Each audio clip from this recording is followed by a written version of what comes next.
I've been to places that don't exist yet. I've walked on Mars, explored ancient civilizations that vanished millennia ago, and visited planets orbiting distant stars. Welcome to the Maximus Traveler, where the impossible becomes your next destination. This channel takes you on journeys that break every rule of physics and time. We explore both virtual and real-life travel destinations across Earth and the entire universe. From hidden gems in your backyard to the surface of exoplanets billions of miles away. Whether it's through cutting-edge VR technology or actual space tourism, we're pushing the boundaries of what travel means. Some destinations you can visit today, others you can only experience through simulation, and some don't even exist yet but will blow your mind. Ready to expand your definition of travel? Hit subscribe, drop a comment about where you want to go next, and let's explore the infinite. A small, unassuming object, washed ashore by the tide, can hold within its polished form the history of empires and the whispers of ancient trade. The cowrie shell, with its smooth, porcelain-like surface and delicate patterns, is one such object.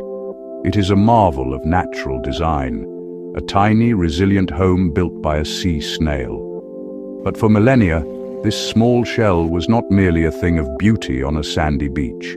It was money. It was a unit of value that connected continents, paid for goods, and adorned the powerful. The story of the cowrie begins not in a marketplace, but in the gentle, sunlit waters of the tropical seas. The cowrie is the shell of a small marine snail, a creature that thrives in the warmth of the Indian Ocean and the Pacific Ocean. The most prized species for currency, Monetaria moneta, the money cowrie, is particularly abundant in the Maldive Islands, a sprawling archipelago southwest of India. Here, in the clear, shallow lagoons, on the intricate lattices of coral reefs, these creatures live their quiet lives nocturnal, their beautiful shells hidden beneath a fleshy mantle. The collection of these shells was a patient, rhythmic activity dictated by tides and seasons.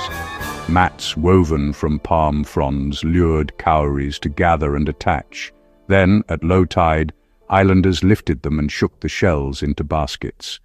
The transformation of the cowrie from a simple seashell into a form of currency was slow and organic. Initially valued for beauty, necklaces, bracelets, belts, it soon took on a new role. Barter has limits. It requires a double coincidence of wants. The cowrie fit the need: durable, portable, divisible, recognizable.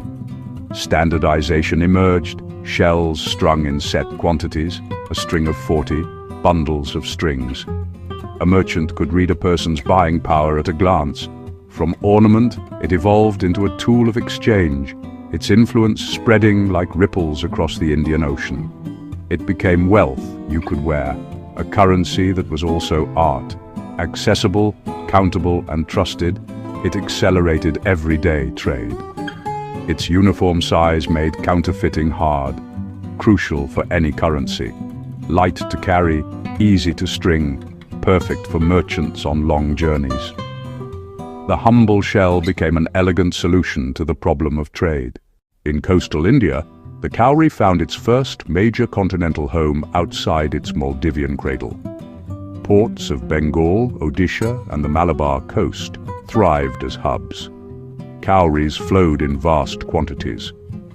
In village markets, the cowrie was primary money for daily transactions. It was the money of the farmer, the fisherman, the artisan. A few shells could buy vegetables, a measure of oil, a simple clay pot. Revenue systems, especially in Bengal, accepted cowries, taxes paid, and officials salaried in shells. Exchange rates with silver rupees were established, fluctuating with supply and demand. Linked to the sea and Lakshmi, cowries became sacred offerings, inviting good fortune. In games like Pachisi, shells served as dice, echoes of their role in fate and fortune. Coin, sacred object, and ornament, moving between economic, spiritual, and personal life. Archaeology and classical texts preserve the memory of a shell that once hummed with coastal commerce. Its gentle clinking was the true music of the coastal economy. From the shores of India, the cowrie's journey continued eastward along the maritime Silk Roads. It traveled with merchants, monks, sailors, settlers, embedding into Southeast Asian cultures. In Siam, Burma, and across Indonesia, shells became accepted currency, especially in port and river towns.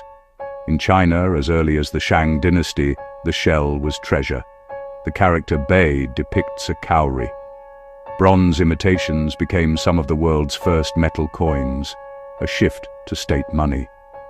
Across Asia and the Pacific, cowries signified power and prestige in ceremony and dress. In parts of Southeast Asia, shells were buried with the dead as wealth for the afterlife. Counted in Thai markets, strung into belts in Papua New Guinea, universal appeal and practicality, a currency requiring no translation, carrying a simple, natural message of value. A quiet thread of commerce and culture stitched the continent together. Its form, refined by nature, traveled further than many coins ever did.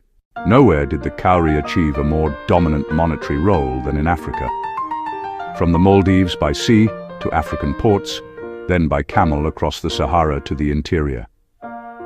Empires like Ghana, Mali, and Songhai adopted the shell as principal currency for centuries.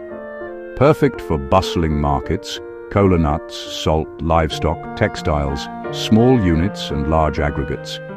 Kings and merchants amassed fortunes, states levied taxes and paid soldiers in shells. Tragically, cowries also fueled the slave trade, imported by the shipload to purchase captives. By the 19th century, shells were the main currency for nearly half the continent's people. 2,000 shells made a bag, 10 bags made a head, systems for large-scale finance. Cowries formed the backbone of a sophisticated economy and far-reaching trade networks. Economy and culture intertwined, masks, ceremonial costumes, royal regalia lavishly adorned.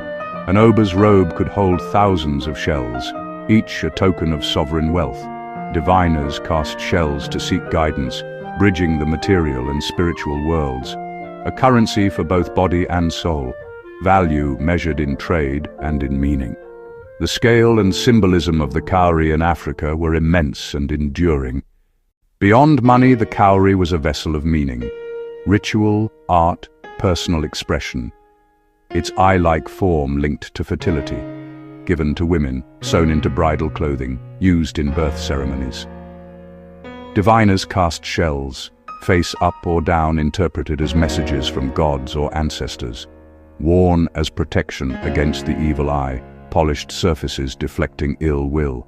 Artists prized their contrast on wood and cloth, decoration that communicated rank and power. Number and arrangement signified status, wealth, and spiritual potency.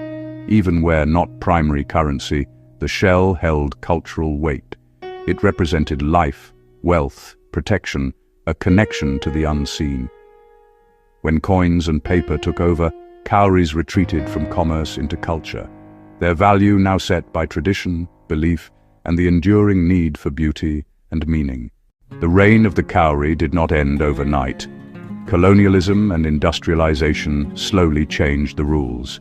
European powers imposed state-issued coins, silver, gold, national currencies. At first, they fed the cowrie economy, shipping massive quantities to fund trade, including the slave trade. Then came currency standardization, taxes payable only in colonial money. Markets adapted, shells persisted in informal trade, but lost primacy. Industrial shipping flooded markets with shells, triggering hyperinflation. Where hundreds once bought a chicken, thousands were soon required. Confidence waned. Metal coins felt stable and practical. By the early 1900s, cowries were demonetized in almost all strongholds. The shell's marketplace music gave way to the jingle of metal and rustle of paper. Royal treasuries emptied. The shell moved to the sidelines of economic history. A chapter closed, but the story was not over. Today, the cowrie shell lives a much quieter life. Its grand journey as a monarch of commerce is over, but its story continues. In a child's hand, its most ancient value, pure wonder, is reaffirmed. Now found in art, craft, and fashion, its echo of wealth, beauty, and spirituality persists. A necklace or bracelet carries a subtle nod to ancient traditions. Travelers carry small pieces of this history across the world. Museums teach of pre-colonial economies and ingenious global trade networks. A reminder that money is a social story, shell, metal, or digital screen.